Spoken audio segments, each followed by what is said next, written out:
Good day, everybody. We're back. I'm your host, Jack Remington of Quintessence at gmail.com and our YouTube channel here at Quintessence Productions LLC. Well, we did bounce back in Week 8 like we promised. 4 wins and 1 loss. The one loss we had was that late Sunday night game, the Green Bay Packers beating the Kansas City Chiefs. The Chiefs gives the game away with 2 downs to go on 3rd and 3 at their own, at the Green Bay's 44-yard line, where it was, and they got 2 downs. They get 3 yards, and they had been running the ball successfully all night long. What does Andy Reid do? Dials up some pass play that the tight end Kelsey can't hang on to. It's the worst pass Matt Moore had all game. He sent out the punting team. You can check with my family. We turned the game off. I got up and took the dogs for a walk. I knew then the game was lost. You don't give Green Bay the ball back late in the game like that with a chance to win the game, and you know Green Bay's going to get a first down. They got either 1 or 2. I forget what they told me. I handicapped that game correctly in my opinion, but the thing is, Andy Reid being Andy Reid, I forgot all about how he does things. He has no imagination. He has no innovation. Never heard of a screen pass. Never heard of any trickery. He's a good regular season coach. That's about it. But this is considered, to me, it was a playoff game. Your team had lost 2 in a row at home. You couldn't lose 3 in a row at home, but he did it. And now he's going to lose 4 in a row at home. He's got even a better defense coming in town called the Minnesota Vikings. So we'll talk about that game in a second. And we have a side in that game, by the way. 4 wins and 1 loss. We did bounce back like we said. So let's go over the picks for Week 9.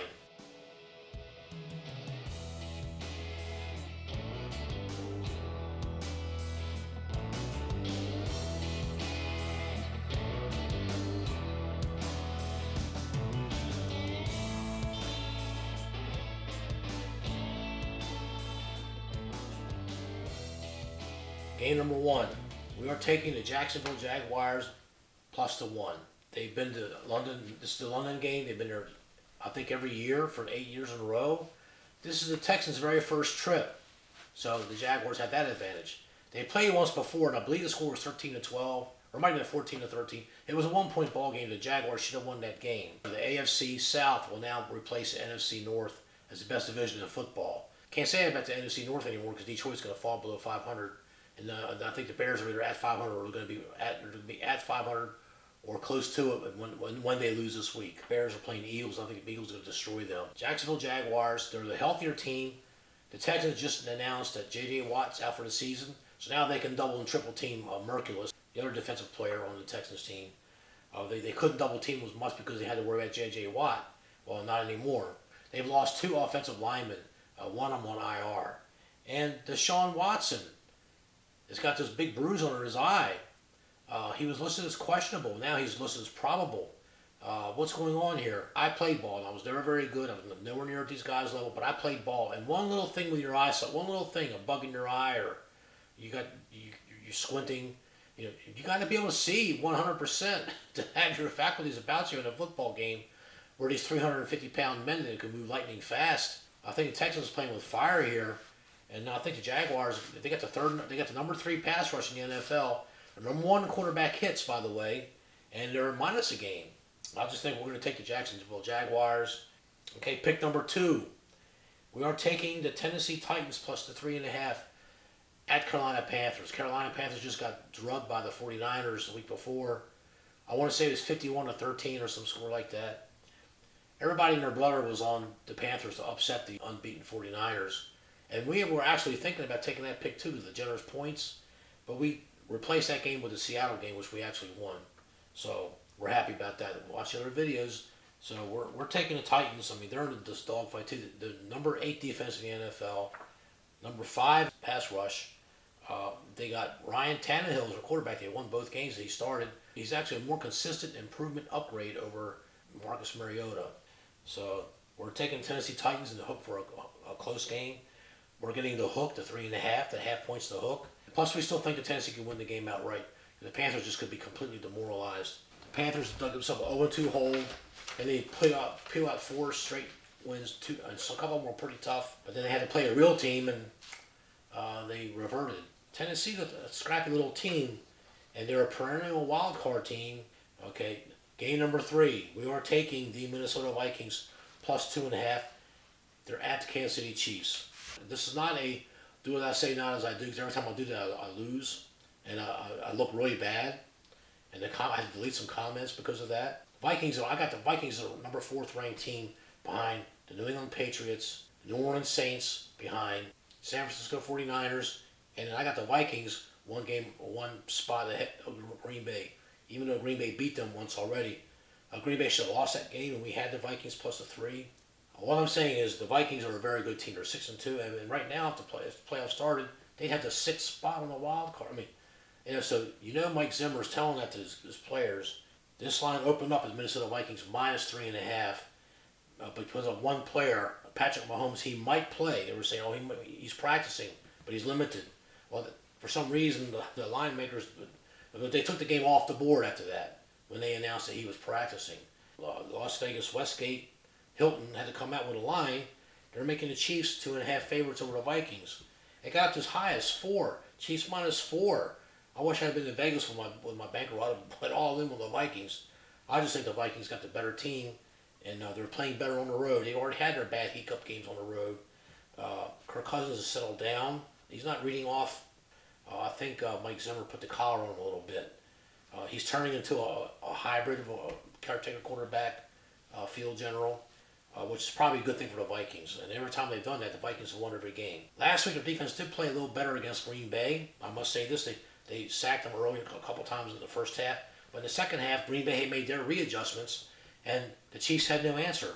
And so you can't tell me the Vikings didn't watch that tape. The Vikings, in my opinion, are a notch better than Green Bay. And I think the Vikings have a better pass rush than Green Bay. And I think Matt Moore, he's not that movable of a quarterback, although he did play very well for the Chiefs. Game number 4, this is our favorite. We're going to take the New York Jets minus 3 to Miami Dolphins. And I'm basing this on one big key thing. Adam Gase is the head coach of the Jets. When they're motivated, they actually look decent. They beat Dallas at home. They actually played well at times against Jacksonville, even though we wanted Jacksonville to stomp the daylights out of them, and they did. But the Jets got within 22-15. They got within one play of tying this game up. And the Jets moved the ball from their own 3-yard line to Jaguars 44. I mean, Jacksonville ball hawks picked the ball off, and they scored like 2 plays later. Well, three plays later, and that was the end of that. You can see the Jets give up. But the Jets had bounce in that game. I'm looking for some same bounce here. I think the Dolphins, they are playing for that number 1 pick. I know the guy got on this Pro Football Network on YouTube and said that the Dolphins are trying to win. I don't think they are. If they are going to try to win, they're not going to try to beat the Jets, because if they beat the Jets, then the Jets if they stay at 1 win, the Jets get the pick. Washington won a game. They beat Miami 17-16 in the game where the 2-point conversion. Fitzpatrick bungles some backward pass or something, and if you're trying to win the game, you're going to sneak that ball over the line. And Kirkpatrick just touched the plane, and he's done that in the other teams he's played for. And when I saw that, I knew the Dolphins were tanking. It's a division rivalry. Jets have a good history of winning games down there. Pick number 5. We are taking the Tampa Bay Buccaneers plus the 6, and they're at Seattle. This line got down was 5.5, then 5. Now it's 4.5. We're filming Saturday. It's Thursday. We almost had to evacuate because of another fire just over the Telegraph Road and Kimball Road. A lot of our neighbors are still gone. It's a replay of the 2017 Thomas fire in December.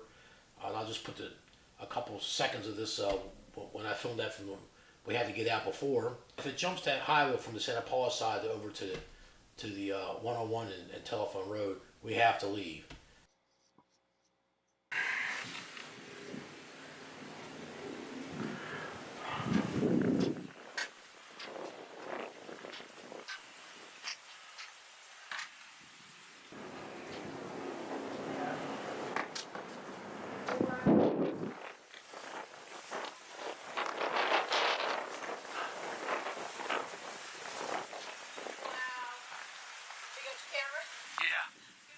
We drove all the way up to Santa Paula, man. It's really horrible. If it jumps that freeway, we're toast. That's what I'm ready to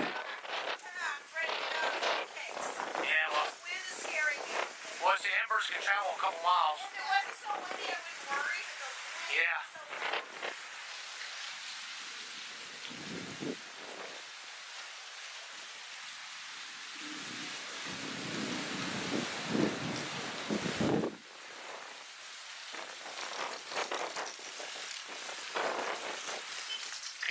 Stonegate Complex, 1025 Kachuma Avenue, Ventura, California.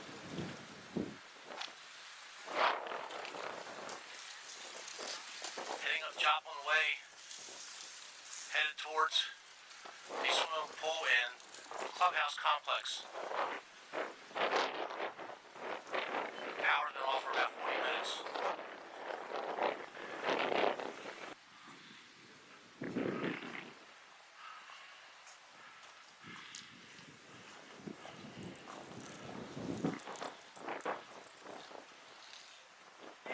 Hey. Hi. How are you? I'm okay, but this is really scary. Yeah. If that fire jumps that 118 bridge over there by Briggs Road, we gotta leave. That's what's scary. Yeah. Yeah. Well, today's Saturday, and I got to get my editor. We got to cut this really fast. I got to make this really short. So we're not going to put the other lines up like we used to do because the lines changed so much because of one player. There was 80% of the money was coming in on the Minnesota Vikings game, and now it's 35-65 in favor of the Chiefs because they think Mahomes is going to play. 75-25 Seahawks. Like we said, it's got that. It says now Seahawks minus 4.5. He said he just saw a 4 on Crystal online. He saw a 4. Why is that? Okay, the Buccaneers they're 2 wins, 6 losses. Okay, both their wins are on the road. They can't win at home. The Seattle Seahawks, both their losses. Okay, they're 6-2, 6 wins, 2 losses. Both their losses were at home. They should have lost to Cincinnati week 1. They won by 1 point, and they had another 1-point game. We'll put the Seattle Seahawks record up there, and you can see they have not covered a home game yet. And I'm looking for that trend to continue. And I'm looking for an outright upset. I think the Buccaneers are going to go up there. I think they'll upset them. The Buccaneers have the number 1 run defense in the NFL by a significant margin. The next best running team defensive team is New England Patriots, but they're 17-yard difference per game. And he hasn't had a bad game yet. His team has had a couple bad games, and Russell Wilson bails them out, like the Cincinnati game, week 1, and then another game they got bailed out. But when the team got his crutches on him, like when Baltimore went up there and ran over top of him, Russell Wilson couldn't save him because he couldn't run the ball. Then he was forced to pass. Times Seahawks had success was the arm of Russell Wilson, but it wasn't enough to overcome that running game that Baltimore had. Baltimore ran the ball down their throats. Seattle's defense is not what it once was, and everybody has acknowledged that. I mean, they're decent, but they're not dominating like they were when they played the Broncos in the Super Bowl. I'm looking for the outright upset here. I think Tampa's going to win the game outright. Just sprinkle a little bit on that money line there. Recap really quickly. The 5 games we're taking the Jaguars +1. We're taking the Tennessee Titans +2. We're taking the Minnesota Vikings +2.5. Our only favorite, we've got the New York Jets -3. We're taking the Tampa Bay Buccaneers +6 plus the sprinkle. The Jets game, it opened up on the look-ahead line. The Jets -6.5. He was at Cedars Palace. He saw a 7.5.